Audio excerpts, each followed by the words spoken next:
তাসনিয়া ফারিন ছোট পর্দার একজন প্রতিভাবান অভিনেত্রী, যিনি তার অসাধারণ অভিনয়ের দক্ষতায় দর্শকদের মন জিতে নিয়েছেন।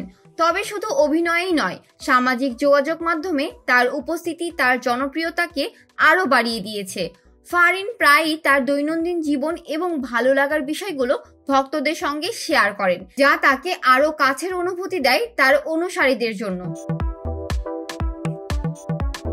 সামাজিক যোগাযোগ মাধ্যমে একটি ছবি শেয়ার করেছেন, যেখানে তাকে খোলা চুলে এবং এক মিষ্টি হাসি দিয়ে দেখা যায়। ছবিটি শেয়ার করার পরই নেটিজেনদের প্রশংসায় ভাসছেন তিনি।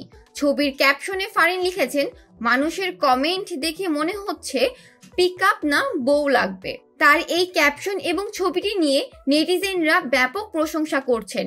একজন নেটিজেন লিখেছেন, অসাধারণ লাগছে, অনেক অনেক ভালোবাসা রইল। আরেকজনের মন্তব্য, মিষ্টি হাসি, মাশাআল্লাহ আপু।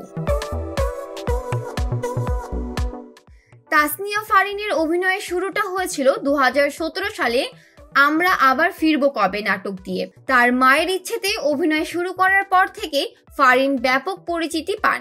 2018 সালে তিনি বিকাশের একটি বিজ্ঞাপনের মাশরাফি মুর্তজার সাথে কাজ করেন এবং সেই বছর ভালোবাসা দিবসে তার অভিনীত এক্স বয়ফ্রেন্ড নাটকটি তাকে আরেকটি গুরুত্বপূর্ণ জায়গায় নিয়ে আসে।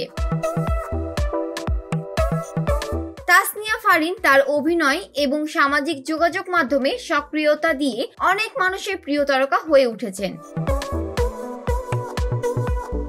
জান্নাতুল ফেরদৌস, শোবিজ 24, ঢাকা।